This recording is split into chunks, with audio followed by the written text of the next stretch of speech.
High friends, welcome back to my channel. இன்னைக்கு நம்ம பார்க்க போகிற வீடியோ என்னென்னு பார்த்தீங்கன்னா, இந்தியாவில் சுதந்திரத்திற்கு பின்பு தூக்கிலிடப்படும் முதல் பெண் இவர்தான். இவர் செய்த அந்த கொடும் குற்றம் என்ன? வாங்க இன்னைக்கு அதை பற்றி தெரிஞ்சுக்கலாம். சுதந்திர இந்தியாவில் முதல் முறையாக ஒரு பெண்ணை தூக்கிலிட்டது உத்தரப்பிரதேசத்தின் மதுரா மாவட்ட சிறைதான். 38 வயதான ஷப்னம் அலி.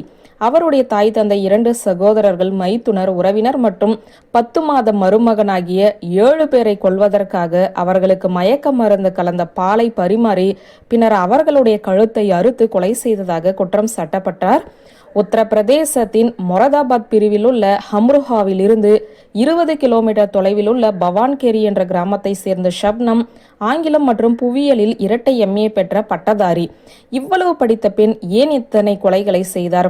அவர் தனது குடும்ப உறுப்பினர்களை கொலை செய்வதற்கு முன்பு ஒரு பள்ளி ஆசிரியராக பணிபுரிந்தார். அவர் கிராம பள்ளியில் கற்பித்தார் மற்றும் அந்த பள்ளி மாணவர்களுக்கு மிகவும் பிடித்தவராகவும் இருந்திருக்கிறார். ஷப்னத்தின் மாமா சத்தார் அலி அவரை ஒரு தைரியமான பெண் என்று விவரிக்கிறார். மேலும் இவ்வளவு பணிவான ஒரு பெண் தன்னுடைய காதலனுக்காக தனது குடும்பத்தையே கொலை செய்திருக்க வாய்ப்பில்லை என்றும் கூறுகிறார்.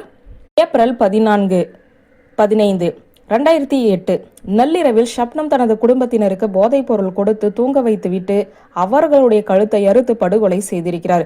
இந்த கொடூர சம்பவத்தின் போது அவரது காதலர் ஷலிமால் 7 வார கர்ப்பிணியாக இருந்தார்.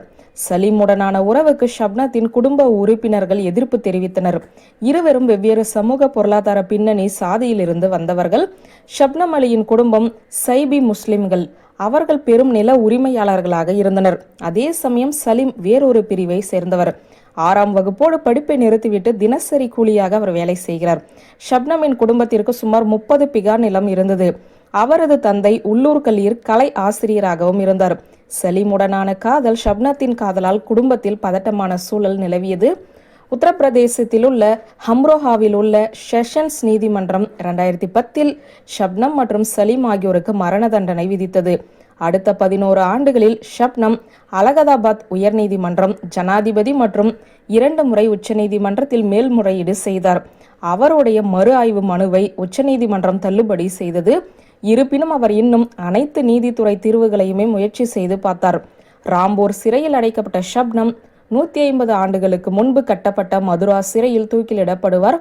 இதன் மூலம் சுதந்திர இந்தியாவில் தூக்கிலிடப்படும் முதல் பெண் கைதி என்ற பெயரை அவர் பெறுவார் என்று அறிவிக்கப்பட்டது.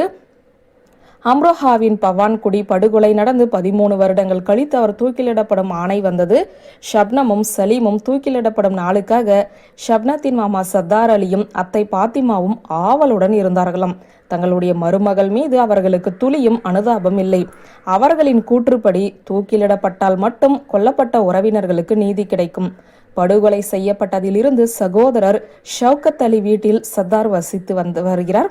ஒவ்வொரு வருடமும் வீட்டின் ஒரு ஓரத்தில் கட்டப்பட்டுள்ள 7 கல்லறைகளை சுத்தம் செய்து தங்கள் குடும்பத்தை அவர்கள் நினைவு கூறுவார்கள்.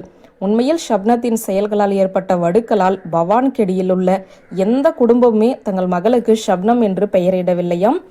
புலந்த்ஷாராவை சேர்ந்த தம்பதிகளான பத்திரிகையாளர் உஸ்மான் செய்பி மற்றும் அவரது மனைவி வந்தனா ஆகியோரால் ஷப்னம் அலியின் மகன் தத்தெடுக்கப்பட்டார். இத்தனை வெறுப்புகளுக்கும் ஷப்னம் தகுதியானவர்தான். அவரின் மரணம் தற்போது வரை தள்ளி போயிருக்கிறது, ஆனால் உறுதியானது. வளர்ப்பு சகோதரிகள் ரேணுகா ஷிண்டே மற்றும் சீமா கவிட் ஆகியோர் 13 குழந்தைகளை கடத்தி அவர்களில் குறைந்தது 5 பேரை கொன்றதற்காக மரண தண்டையும் விதிக்கப்பட்டுள்ளனர். இது இன்னொரு பெண் மரண தண்டனை பெற்ற கைதி. அடுத்ததாக லக்னோவை சேர்ந்த ராம்ஸ்ரீ என்ற பெண்ணுக்குமே 1998 மரண தண்டனை விதிக்கப்பட்டது. ஆனால் அவர் சிறையில் குழந்தையை பெற்றெடுத்த பிறகு அது ஆயுள் தண்டனையாக மாற்றப்பட்டது. வியூவர்ஸ், இந்த வீடியோ உங்களுக்கு பிடித்திருந்த லைக், கமெண்ட், ஷேர் பண்ணுங்க. நன்றி.